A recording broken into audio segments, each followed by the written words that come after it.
how to change the DSG transmission fluid on a Volkswagen or an Audi. So I'm going to run through some of the highlights on how you change the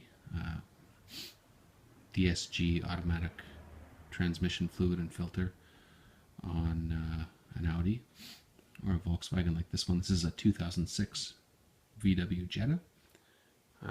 Volkswagen and Audi have been putting these direct shift DSG transmissions in cars for about 10 years now. So the procedure varies a little bit, but it's basically the same. This is the more basic car.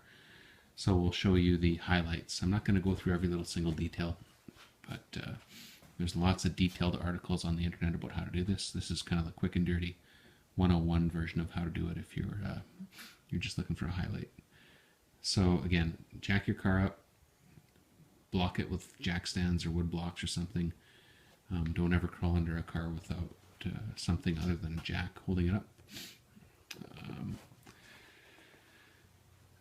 Pull the plastic pieces off the motor. That's these silly covers here. The DSG filter and the filling part is kind of back in this area here, so you got to remove the air box, get that out of there. Maybe the battery might be able to stay. You're gonna have to decide. I'm not gonna go through every little detail here about how to do this.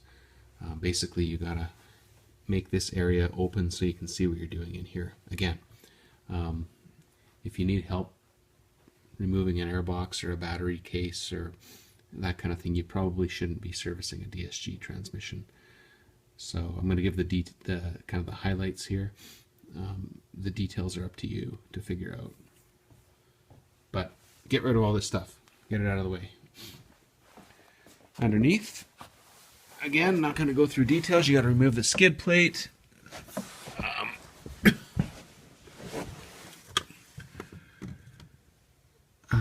The DSG plug is here, kind of pretty close to the left-hand side driver's wheel. There's the transmission here, and it's this little guy right here. If you can see that, that is a 14 millimeter hex drain plug. 14 mils, a little bit hard to find, but you can find it at a parts store. I didn't have one, so I just used a little nut. I had a nut that was measuring about 14 millimeters. I stuck it onto a threaded rod. Creativity here. Was able to push it up into the drain plug there, and then I was just able to put a box or a closed-end wrench, or you can use an open-end wrench on this, and twist it and break the drain plug free. That's how I did it. You can go and buy a 14 millimeter hex, like an Allen wrench if you want. Again, these are the highlights. You can do it however you want to do it. That's where the drain plug is. You got to pull it out and drain the oil, and then we'll get to filling it back up and changing the filter. Okay, working on getting all this stuff out. This is why I don't. I've taken all this stuff out before, but I cannot remember for the life of me how it goes. You know, why do Volkswagens, like, this is a little air intake thing that then feeds the air from here out of the front, comes down through this silly little tube, and then into the air box here, and then eventually into the turbo. Why do they need to have all these multiple pieces that clip together? And, like, this is why I don't show the specific steps on how to get all this crap out, because you know, working on these Volkswagens is character development. You got to figure it out yourself. It's ridiculously overcomplicated. This could just be a single little piece of plastic, you know, all one piece that goes in there, but no, they have to have clips and the thing that has a rubber horn here, and it goes in here, but not too far, because it's ridiculous. Anyway, get all this crap out of the way, then you can get to the fill plug, and the transmission filter. Okay, after you do a bunch of unnecessary wrenching, you get this mess air box and battery box out of here. That's really the hardest part. Now we're starting to get to the fun part. The transmission filter is here. That's a 24 millimeter hex on top. If you have a 24 millimeter socket, you can twist this baby off. You could use a big crescent wrench too, I guess, if you're kind of shade treeing it. But you pull that off, then we'll pull the filter out. Next you want to pull the filter out. The old filter, just pull it out of there, let it drain.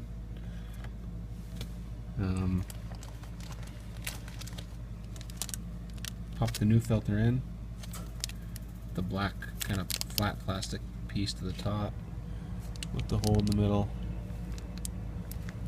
The hole in the middle goes down, the flat piece pushes in. You can lubricate the end a little bit with some transmission fluid. Also in the cap here, there's an O-ring here. You'll get an O-ring with your new kit.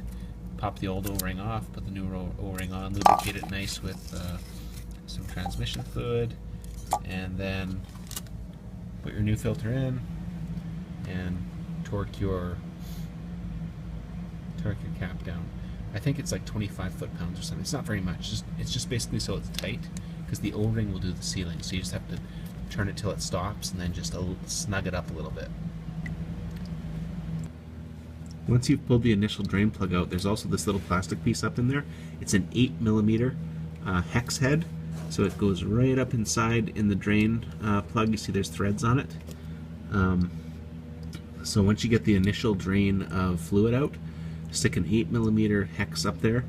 This is a Allen key socket, 8 millimeter, and pull this piece out.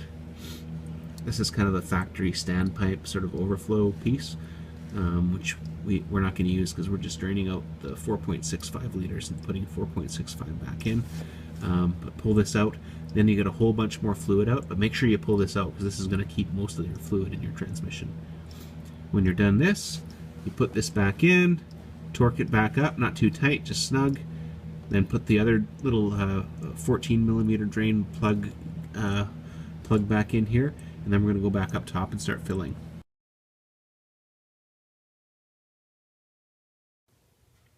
But before you put the filter in, you need to do the most important thing, which is to put the fluid back, the new fluid back into the transmission. A common way to do it is to use this funnel, which is a common funnel. You can get it at Walmart for like $5 or $6, $7.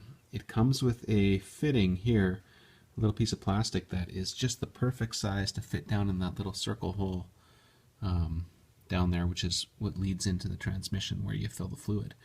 I've done this 3 times now. I've lost the little piece of plastic that goes on here, so I've rigged a number of pieces of hose down to this one little black piece of hose, which is the perfect size that fits. Don't know if you can see that there, but it fits right into that hole down there, nice and tight. So I'll be able to put the 4.65 liters in my case. Again, I suggest that the first time you drain your fluid, you keep track of the fluid, measure it exactly, see what exactly came out, and put that exact amount back in. It should be around 4.5 to 4.7 liters. The first time I did it, it was 4.65, so I've always done exactly 4.65 liters back into the transmission. And you can see there's some nice measurements on the side of this, or you can measure it however you do with a measuring cup or whatever. 4 full liters and then 0.65 of the 5th liter is what I'm going to do. It takes a long time. This is, you have to drink some beer and watch the fluid drain in, because it does take some time to drain into the transmission this way. But it's a lot cleaner, I think, than the factory method, which involves putting more fluid than necessary in, and then allowing, using a special tool, allowing fluid to overfill out of the drain plug out of the bottom, so that you end up with this amount that the tool determines that is the appropriate amount. Anyway, I like to drain the fluid out, put the exact amount of fluid in the top, forget about all that overflow garbage on the bottom, and just get it done like this. Once we're done doing this, we'll put this is how I like to do it. We're going to hang it up here,